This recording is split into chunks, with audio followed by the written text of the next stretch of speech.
a number of targets in Israel.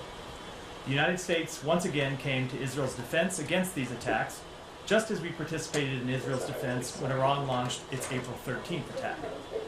Our initial assessment is that Israel, with direct assistance from the United States and its partners, was able to successfully defeat this attack. This was a brazen, unacceptable attack by Iran, and every nation in the world must join us in condemning it. Secretary Blinken joined President Biden, Vice President Harris, and other members of the President's National Security Team in monitoring this attack as it was unfolding, as well as our response. As the President has made clear, our support for Israel's security is ironclad. We will continue to stand with the people of Israel at this critical moment. With that, Matt. Thanks, Matt. So I think this probably goes without saying, but just to make sure we get on the record. So in terms of what happened in Israel, there no damage to any U.S. facilities, no injuries, no nothing?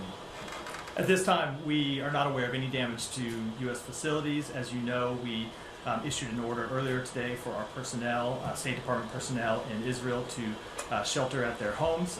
We have full accountability for all our personnel. We're not aware of any civilian casualties inside Israel, let alone an American citizen casualty. There is one report of a Palestinian who died in the West Bank, but no damage to any U.S. facility either. And then both you and the National Security Advisor just a few minutes ago talked about this being a brazen and unacceptable escalation. But does the administration see anything that Israel has done over the course of the last 3 weeks as escalatory? So certainly they have done things to expand the conflict. But if you look at the actions that they have taken, they were bringing terrorists to justice, terrorists who have launched attacks on Israeli civilians. If you look at what Iran did today, we have been warning for some time about the threat posed by Iran arming and funding terrorist groups across the Middle East, and the attack today just demonstrated the danger of those actions. What you saw was Iran launching a state-on-state attack to protect and defend the terrorist groups that it has built, nurtured, and that it controls. So there is a difference between the actions that we have seen Israel take to defend its civilians and what we've seen Iran. I'm not trying to suggest that they are equivalent. I just wanted to make sure that you didn't see. No, we have certainly seen we've certainly seen Israel expand the nature of its attacks against Hezbollah, but it is a very different type of attack than what we saw today from a state actor against another state. Okay, and then last one, and this has to do with Lebanon and the northern front. The situation there is, unstable and uncertain. I know that you guys have been asking Americans who might want information about assistance and possibly leaving to sign up on a form. Can you give us an update on the numbers of those and whether or not you're planning to to do anything in the way of either U.S. government capabilities or charter flights or ferries? Sure. So you're right. As we often do in these situations, we have directed U.S. citizens who are in Lebanon to register with the State Department for information, and especially for information with how to depart Lebanon, and we're providing them whatever information we can. We have had as of today, around 6,000 American citizens in Lebanon who have registered with us for further information. Should be clear, not all of those American citizens are seeking assistance with departing. People are just looking for information. They're looking for options. There are a number of American citizens who live in Lebanon who have lived there for years and do not want to depart the country. So in terms of the status on the ground, the airport is still open. Commercial flights are operating, although they are available at times at reduced capacity. We are working right now with airlines to provide additional flights with more seats for American citizens. It's something that we hope to turn on in the next few days, and we will be in touch with American citizens if and when we're able to expand that capability. How do you ensure that there are going to be seats reserved for Americans? Now, we're working with, I can't get into the details, but we're working with commercial carriers to ensure that capability. And when we have further information and we've locked this down, it's something we'll communicate directly with American citizens who've asked for information, and then I'll be happy to come and talk about it here at the briefing room. Thanks. Yeah, sure. So given that the Secretary and the National Security Advisor just said that this attack by Iran is sort of definitively escalatory in nature, I know that you've been telling us, the Secretary even told us that for months you've been encouraging the Israelis not to respond to attacks and provocations in such a way that escalates anything further. Or is the Secretary going to continue to offer that same advice to the Israelis now in the wake of these missile strikes? I'll say a couple things about that. First, of course, Israel has the right to defend itself, as any nation does. In terms of what Israel's response will be, of course, there must be consequences for Iran for this attack. We've made clear that there must be consequences. I'm not going to get into what those consequences are today, but there are things on which we will be coordinating with our Israeli counterparts. And I think in the immediate aftermath of this attack, we are going to coordinate with them on what any response might be. I think it's important that we are able to defeat this attack through successful work with Israel and with our partners, and we will work with them on what a response might look like, but I'm not in the position just 2.5 hours after this event occurred to offer what that might look like today. The Iranian Foreign Ministry people have said that now that they gave the U.S., I don't know who, a heads up in advance of these missile strikes today through diplomatic channels. Is that true? That is absolutely false. We had no kind of warning from the government of Iran that they were going to launch such an attack. Given you're not going to detail what the consequences are going to look like yet, understandably you guys are in conversations with the Israelis about that. Can you give us a sense for how U.S. officials are thinking about this right now in terms of magnitude of a response? Will it be more severe than the U.S. response to the Iranian attack on Israel in April, given your So I think it's too early to get into what the response might be. As I said, we're just a couple hours after this event having occurred. It's important that all of us inside the United States be able to take stock of the attack, be able to take stock of what occurred. As I said, there are initial assessments, but we need time to collect all of the information, and then we need time to talk with our Israeli counterparts, and we need time to talk to other partners in the region about the way forward, and we'll do that over the coming days. But it is clear that this was once again a significant escalation by Iran. When you see Iran launching attacks on another state, ultimately to come to the defense of a terrorist organization. It is an escalation. Israel has the right to defend itself, but we will coordinate with them on what any response looks like. How much more worried are you about a regional war today than you were in previous days before this attack occurred? So I've gotten that question a number of times over the past year, and I never want to try and calibrate our level of concern, only to say, or other than to say, that preventing the outbreak of a full-scale regional conflagration has been one of our priorities since October 7th. It's something that we immediately identified was a risk after Hamas launched its brutal attacks on Israel, and something that we have been working to prevent. There have been a number of times in the past 12 months where it looked like we might reach such a conflagration. April 13th is one of them, quite obviously. And the United States, through a combination of deterrence and diplomacy, has been able to prevent such an outbreak of full-scale war. And we will continue to try and prevent an outbreak of full-scale war in the days and weeks ahead. Just a few more questions.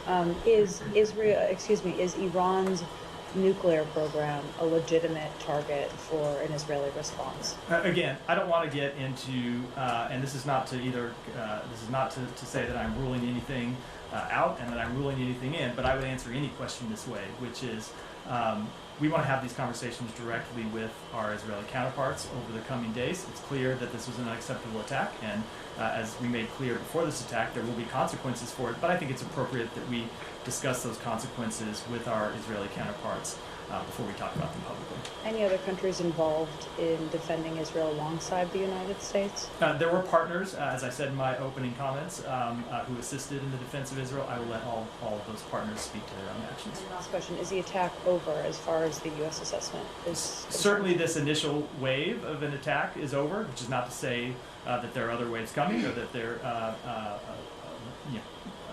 not to say that there are other waves coming. We saw an initial attack earlier today against the state of Israel.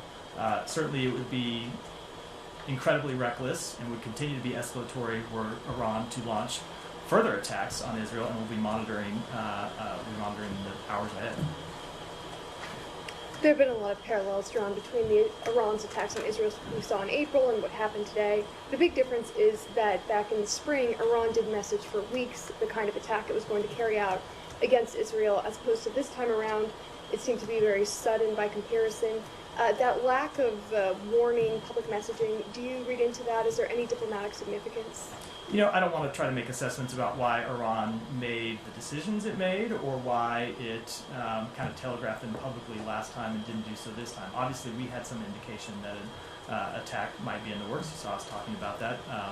We made clear, we gave warnings to our Israeli counterparts about it earlier today, and I think they came and read out some of those conversations publicly. So we had indications that there may be some such attack.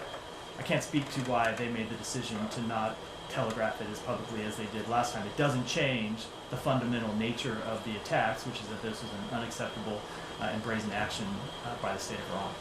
I know you want to have conversations with your Israeli counterparts about what their response will be, but can you say anything about, are the discussions happening now? Have Israeli officials laid out any potential options for retaliation? There are discussions that are ongoing. There were discussions that were happening between the United States and Israel as the attacks were unfolding. There were discussions that were happening from officials in this building, officials in the White House, and I won't speak to the Pentagon, but I would assume by officials at the Pentagon in the immediate aftermath of the attacks, just in the last couple of hours, and those conversations will continue through the rest of the day and, of course, in the days to come. Thank you. Matt, did the U.S. have any indication whether or not they were successful that the Iranians intended to strike U.S. interests or assets in the region? I'm going to defer to the Pentagon to speak to specific operational details as to what the Iranians might have been targeting. They're obviously in the best position to monitor that and to speak to it. And I know they're having a briefing later today. I'll defer that question to them. Okay, we understand that the embassy had all of its employees go home and shelter in place. Just want to confirm. That was out of an abundance of caution, knowing that an attack on Tel Aviv might be in the works, and so we took that step out of Tel Aviv and potentially Jerusalem as well. So we took that step out of an abundance of caution. But in terms of what specific sites Iran was targeting, I will defer to my colleagues at the Pentagon. Okay. In terms of the partners that you mentioned were engaged this time, without getting into specifics as to who it was, were there fewer partners? Was there less support for their engagement this time around? I think that's still a specific. Maybe it's a generality. Either way, I'm just not going to get into it, other than say that there were partners that were engaged with us in this defense of Israel, and I will let every country speak to their own participation. Okay. It's not specific. It's just, it's more specific than I'm willing to share at this point. And just to clarify, I understand consultations are ongoing with the Israelis. What does the U.S. believe is the right course of action now? A response or diplomacy? So again, I think it is important that we have those conversations with Israel before we read them out publicly. Obviously, we do not want to see this conflict continue to escalate. That said, we have been clear that there must be consequences for this attack, and I think it's important that we discuss this issue privately with our partners before we read them out publicly. Okay, and in previous instances, it had become known that part of the way, as you mentioned, the U.S. deterred Iran from taking action was through diplomacy, including the pushing of the potential of ceasefire talks, a potential breakthrough in Gaza. That seems remote now. What is the status of ceasefire talks, either in Gaza or in Lebanon, that the U.S. had been pushing in the weeks prior to these developments? It's a really good question, and I will say, I went into some of this detail here yesterday. Where we are on the ceasefire talks in Gaza is that the terrorist group that Iran funds, Hamas, has been unwilling to come to the table to engage the past several weeks.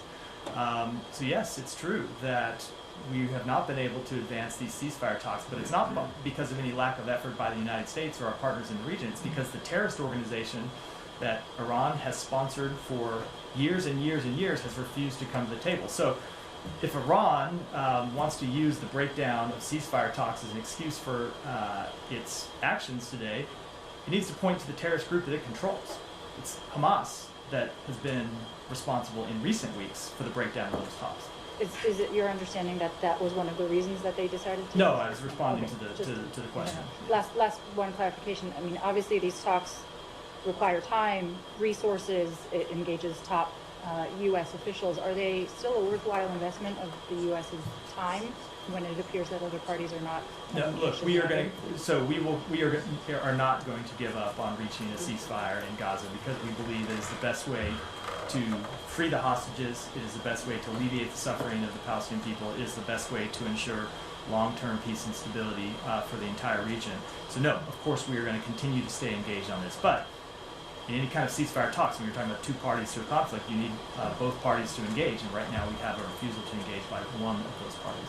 Sorry, that's Gaza and Lebanon as well, or have you abandoned it? In Lebanon, so look, we ultimately do want to see a ceasefire. We ultimately want to see a diplomatic resolution, but as I said yesterday, we do support Israel's right to defend itself against terrorist organizations. Hezbollah has continued to launch terror attacks across the board, and Israel's taking steps to defend itself against those attacks.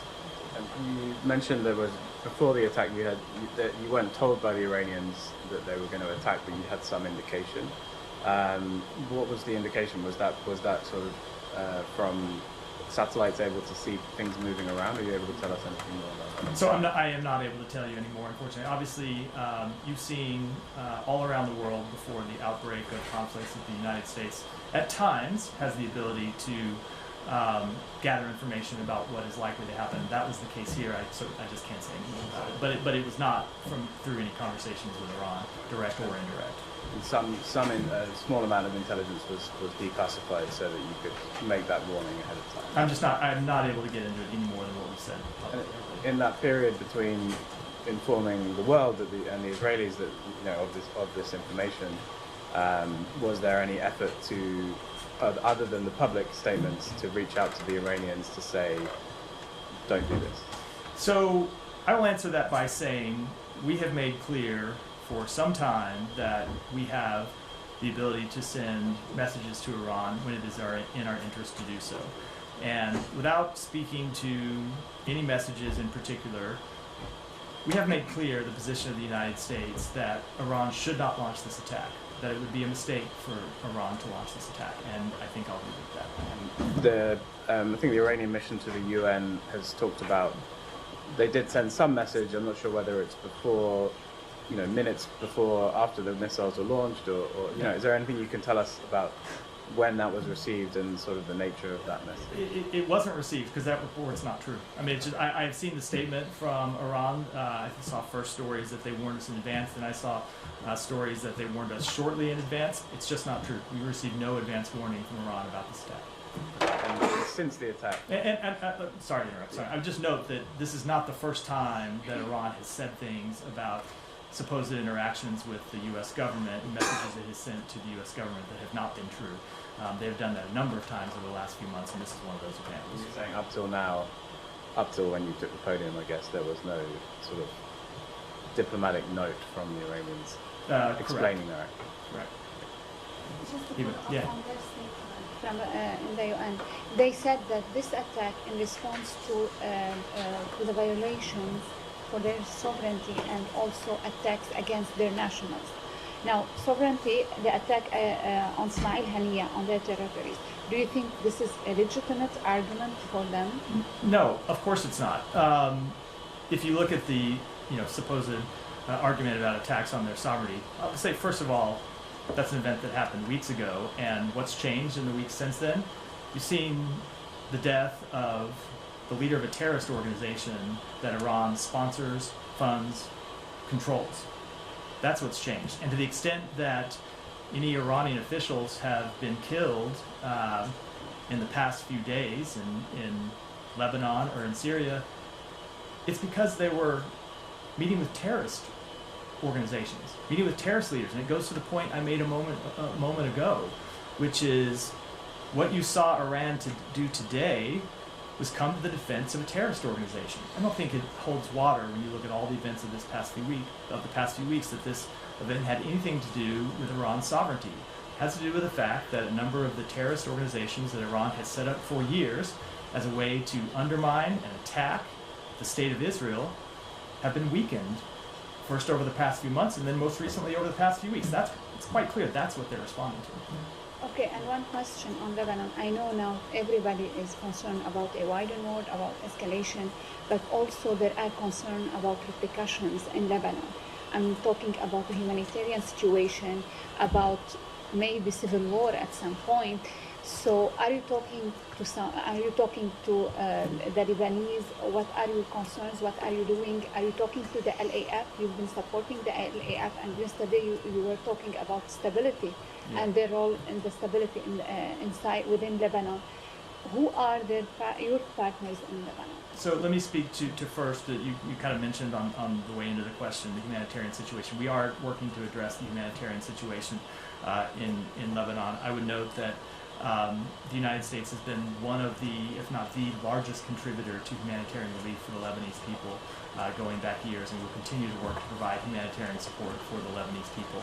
And we are coordinating with our partners in the region, with international organizations about the shape and nature of those relief efforts, even as we speak.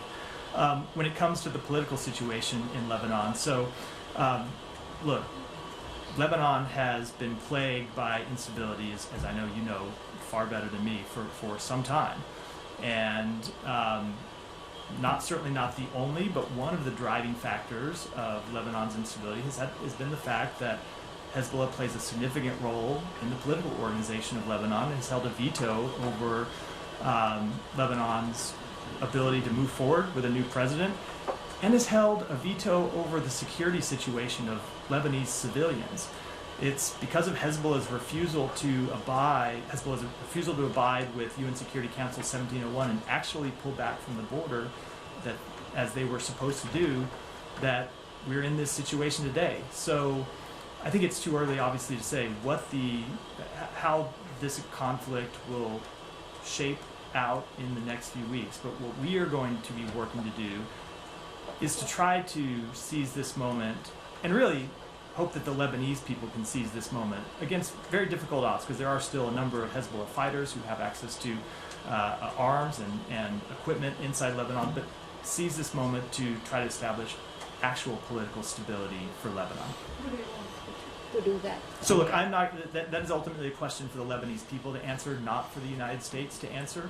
But when you see the degradation of Hezbollah inside Lebanon, which has been such a destabilizing force to the country, hopefully, and you can't predict that it's going to happen, but hopefully that's an opportunity for other political actors in Lebanon to step forward.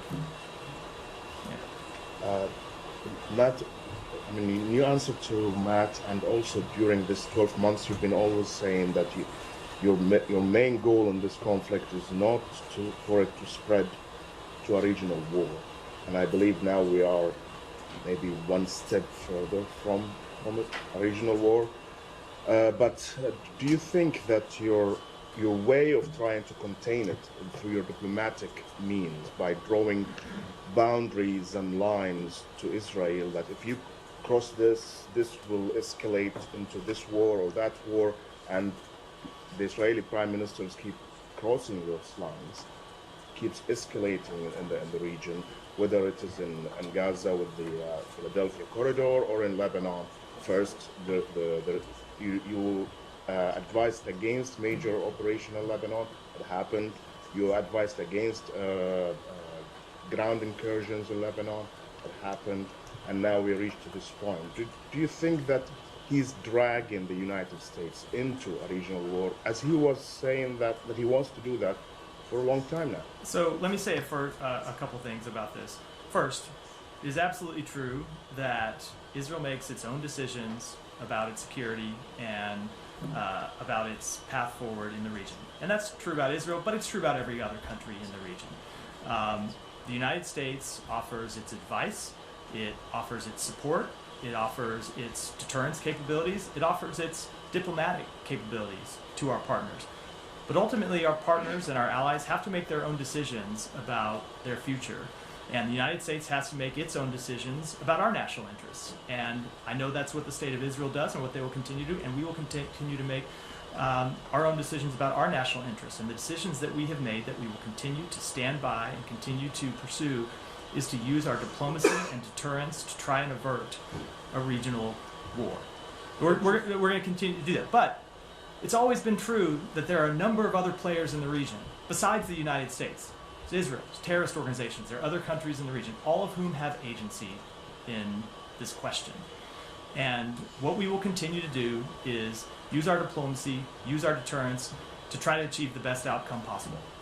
But don't you see that maybe you are enabling the Israelis to seek, what you say, their own interest in their own way of thinking by risking or going against your interests as the United States of going toward a regional war? So they are going to make their decisions. We are going to make decisions about our interests. But if you look at the questions that have been before us the past few days and the questions that got us to where we are today, we're here responding to an Iranian attack that we, along with Israel primarily, were able to successfully defeat, that Iran launched because Israel has taken out the leaders of a terrorist organization. And that's something we support them doing.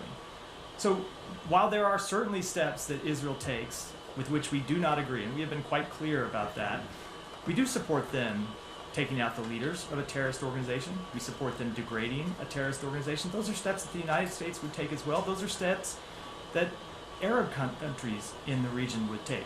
Doesn't mean we always agree with the way that they do it, but we fully recognize their right to do it, and we're going to continue to have conversations with them about the best way forward. My last question is just, there's some statements coming from Tehran that they waited so long after Hania was assassinated in Tehran because they received messages from the United States that something will happen regarding the ceasefire in Gaza, and this maybe will give them a way of not responding to Israel, and this didn't happen. Did you give them this message? So we made clear through a number of diplomatic channels. I'm not going to talk about our direct communications with Iran, as I never do, but we did make clear through a number of diplomatic channels that the situation in the region was very tense and that the ceasefire talks were at a very delicate nature, and Iran should not do anything to upset those talks.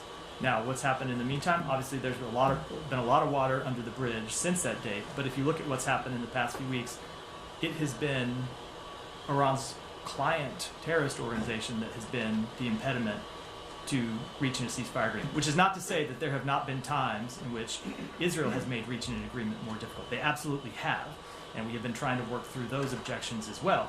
But in the past few weeks, it's the terrorist organization that Iran supports that has refused to come to the table to talk about how to get a final agreement. Saeed. You're saying that Hamas has rejected, or Hamas is obstinate about the ceasefire talk. I just want to understand what you're saying. Yeah, so it is. So to be clear, I went through some of this yesterday, Saeed, and I know you were out. Everybody's allowed, and everybody's allowed a day off. So obviously this has been a long and winding road trying to get an agreement over the finish line. If you look at the events since the president put forward a public proposal on May 31st, and then later, I think it was in August, where he presented a bridging proposal to both parties that narrowed the differences down to a final few provisions that we were trying to work through. Obviously, there were things where we wanted to see Israel make tough decisions, and there were places we wanted to see Hamas make tough decisions. And we thought we had been making progress on narrowing those differences and having a proposal that would bridge the final differences between the two parties. And then in the past few weeks, Hamas just stopped engaging with the mediators, with Egypt and Qatar. So right now, which is not to say that there aren't as I said in response to one of the other questions, not to say that Israel, if we can get back on track, doesn't have difficult decisions to make. They will have difficult decisions to make, and we will be pushing them to make those difficult decisions. But right now, and for the past few weeks, it's been Hamas being unwilling to engage in any meaningful way with the mediators that has kept us from moving towards an agreement. But a couple of things. Has Israel engaged in a meaningful way? We in have the been last engaged. week? We have been engaged. So They we have. never responded when you guys put forth that proposal for a 21-day ceasefire. So let's keep things separate. We're talking about the ceasefire proposal in Gaza right now. They have been engaging with us on a meaningful way. I can talk about that when Saeed's and I come back and talk about that That's what proposal. We're talking about the proposal in Just to Gaza. follow up, although Hamas did accept the proposal as was suggested by the president So on May just- 31, they accepted. Just to be clear, before you And go in on your fact, they question, keep that's not accurate. saying, It's not accurate. they keep saying we I- accepted wholly. I know they didn't. Okay. I can tell you, having looked at the text of the original proposal and looked at the text of the response, they accepted some provisions and proposed changes to others. That's not an acceptance. That is a negotiation. Yeah, but a couple of things on this point. I mean, you mentioned that Israel has a right to go after terrorist leaders and kill them and so on. Israel has been doing this for decades. They've killed scores of Palestinian leaders, scores of Lebanese leaders, and so on over the years. Has that in any way really listened the conflict, resolved the issue, brought peace to the region, arrived at resolution of the conflict? There is and do you believe? Do you believe that what Israel is doing now is basically makes it safer? There has been a long history of violence in the Middle East. Decades and decades of violence. And you have heard the Secretary talk about one of the things we would like to accomplish is to break that cycle of violence and ultimately reach resolutions to establish an independent Palestinian state, which of course is the absence of which fuels much of the insecurity in the region. We would like to see Israel normalize its relationships with its neighbors.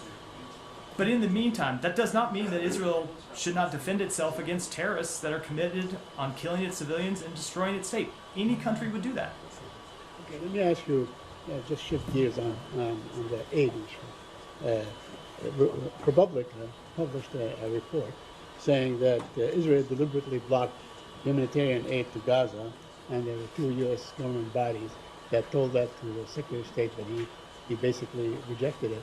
And in fact, he told Congress that in fact Israel was allowing it to go. Can you comment on that? Yeah, I will, and I'm glad you asked me this question because I think there have been a lot of misperceptions about what happened that I do want to clear up.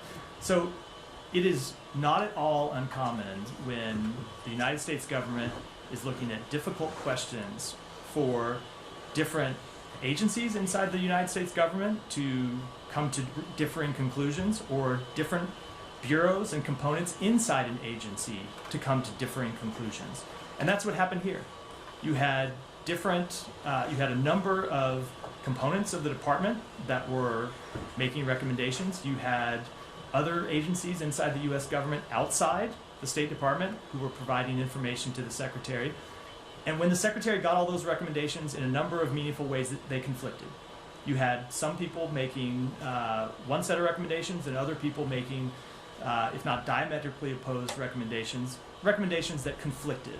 And so that's not an unusual thing. That happens all the time when making difficult decisions. And so what the Secretary did is what we always try to do, which is to sift through those conflicting recommendations, look at the underlying information, and make the best judgments we can. And the judgment that we ultimately made, if you read the National Security Memorandum, and I think a lot of this has been lost by people who have forgotten in the months since it was released what it said, that report was quite clear in identifying that there were a number of steps that Israel had taken or not taken that had led to the hindrance of humanitarian aid being delivered to Gaza, and that we were quite concerned about those steps. But in the meantime, they had implemented a number of additional measures that we had recommended to them to improve the delivery of humanitarian assistance. And it is looking at all those factors together, where the situation had been and where it had gone, that led the Secretary to come to the conclusion that he made. So it is far more complicated than the kind of headline or tweet version of this situation that I know often gets written up. I will say, the final thing I will say about that is, this is an ongoing situation where we constantly monitor the situation, identify deficiencies, engage with the government of Israel, engage with the UN and humanitarian partners in the region to try to correct those deficiencies, and then move forward. And our assessments, because we're not done making those assessments, will continue. Yeah, Tom, go. Oh, yes. Just a specific follow-up on that. You talked about these different parts of the State Department making different recommendations. in the ProPublica story, and I guess we know about this from the NSM, but if you were going to look to parts of the U.S. government to tell you on the specific question of whether a country is blocking the delivery of humanitarian aid, wouldn't you look to USAID and PRM in this building? Aren't they exactly the two parts of the government that you would ask that question? So I would look to them. I would also look to our experts in the region, our experts in the bureaus that cover the region, as well as other U.S. government agencies. And that's what we did. And without speaking to the recommendation of any individual component, any individual bureau or agency, because it wouldn't be appropriate for me to do that, the Secretary got conflicting recommendations and had to resolve those. Doesn't it suggest, and isn't the Secretary's decision based on recommendations? He's taken the expert recommendation on that specific humanitarian question and considered it looking at the political and strategic other influences and made a decision. But the actual technical advice from the two agencies involved in that specifically was that they are blocking it. So this is not a comment about the question, but it is a comment about some of the criticism that the Secretary has received. One of the things that I have found over the years in government is when there are conflicting reports, the side that had the opinion that you agreed with was the expert side, and the other side was a bunch of political hacks. And that is always the way that people interpret these. We look at it as all of these officials who made recommendations had expertise, and the Secretary valued all of their expertise equally, and ultimately took their recommendations, but also dived into the underlying facts and dived into not just looking backwards months and months and months, but what the change in the situation and the change in the delivery of humanitarian assistance when we made that assessment, and found that to be just as important as the events that had happened in the previous months.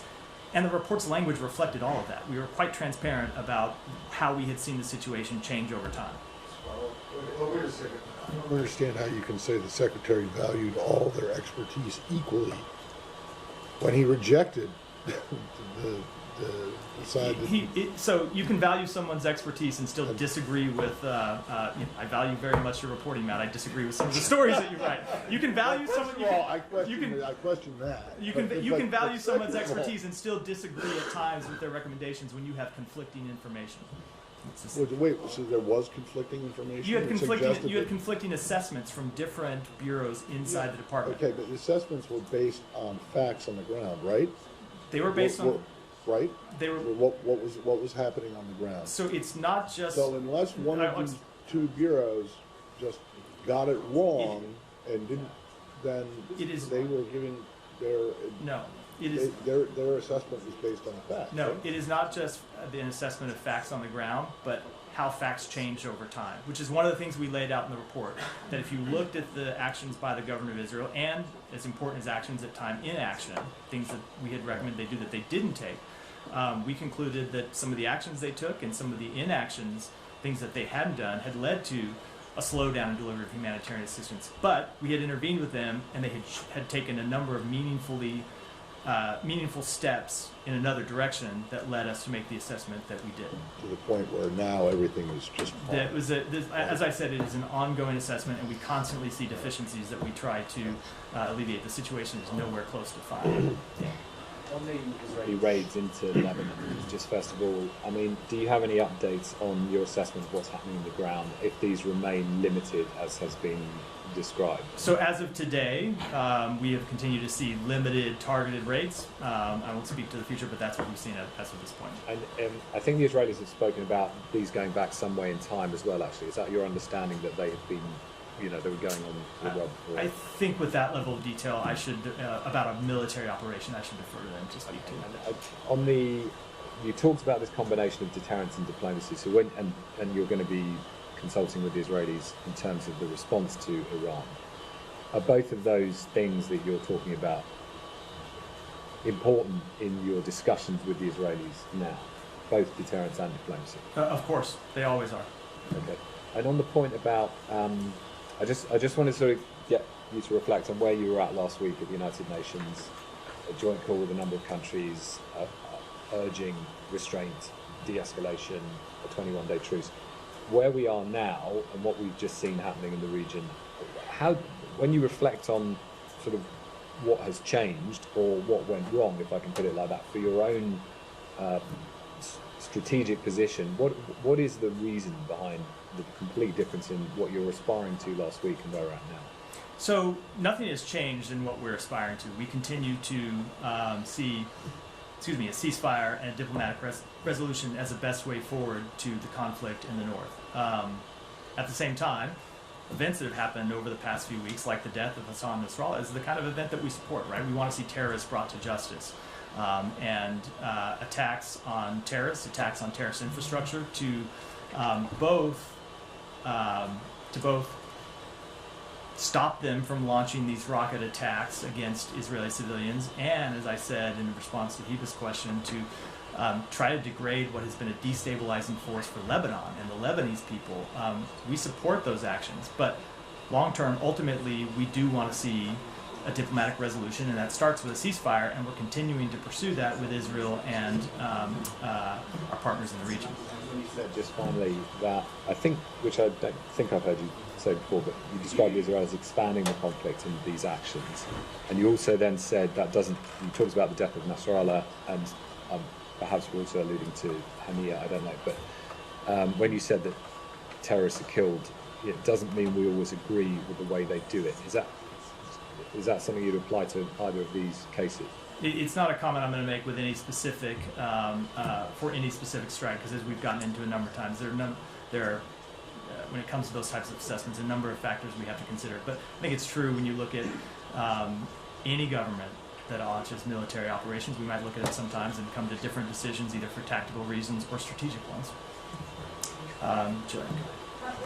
Op-ed in Foreign Affairs today, he writes the Biden administration's about the Middle East. The strategy has put the U.S. in a much stronger geopolitical position today than it was 4 years ago, given what you've just laid out. All the encouragement from the U.S. towards Iran not to launch, escalatory strikes. It seems unfortunate timing. No, I think when you look at the position that the United States was in when President Biden took office, we were on the defensive around the world. The United States had squandered alliances, partnerships, friendships. We were pulling back in our engagements in Europe, in Asia, in the Middle East. People didn't know whether they could count on the United States or not. And what the Secretary lays out in that article, which I do commend to everyone's readership, is the series of steps that we have taken around the world to rebuild those alliances and partnerships, to confront powers who have a different vision of the world than we do.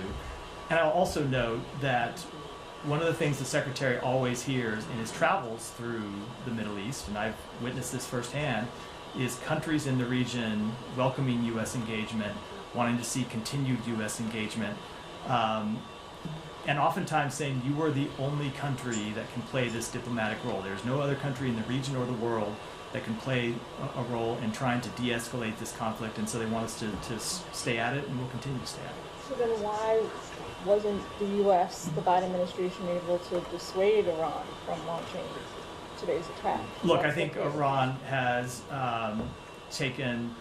has funded terrorist groups, has launched attacks on interests in the region going back decades. If you look at what happened in under the previous administration's watch, Iran launched missile attacks directly at U.S. soldiers that led to traumatic brain injuries for more than 100 U.S. soldiers. So Iran has been a destabilizing force going back years, including during the previous administration. What we will do is continue to hold them accountable. Let me take one more, and then I'm going to wrap for today. Question about the partners that you don't want to name.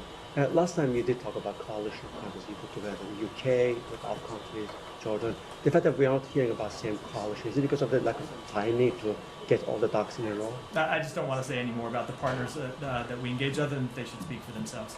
I just wonder, could you say whether it's larger or smaller or the same size? I just can't speak to it at all. I also have a hard time understanding your definition of what's happening today. You said that Iran is in defending the terrorist organization by attacking another country with ballistic missiles without any warning. If this is not an act of war, then what is it? So let me just go back to what I said today, which is Israel, with help from the United States and partners, was able to defeat this attack. and we're going to consult with them on the days forward. Let me go to Nike. I said that'd be last, but Nike one more, and then I have some closing comments. Thank you. So on Afghanistan quickly, we saw the statement regarding Tom West's transition from the Special Representative for Afghanistan to Office on Sanctions Coordination. What does this mean for U.S. policy toward Afghanistan? Is Afghanistan a U.S. foreign policy priority? Of course it is, and we will continue to stay engaged on Afghanistan. It remains an enduring priority. The work will now be led within the State Department by the Chief of Mission of the U.S. Mission to Afghanistan, Karen Decker, Special Envoy Amiri, and Ambassador John Mark Palmashine. And then if you'll bear with me for one moment, because there were comments that I wanted to make at the top that I wasn't able to give a little bit of an announcement. We are pleased to announce that as of today, the daily press briefings at the Department of State will include American Sign Language interpretation. This is in addition to the live captioning we provide online. The team of daily press briefing interpreters includes certified deaf interpreters, ensuring more accurate, nuanced interpretation for the deaf and hard of hearing community. The interpretation reflects our commitment to deaf and hard of hearing inclusion and our overall values, that everyone has equitable access to the information they need. Many offices at the department worked over a significant period of time to make this important step a reality. Today's action underscores the department's commitment to inclusion and our acknowledgement that all individuals are integral to the fabric of our country and our workforce. And with that, we'll wrap today. Thanks everyone. Great.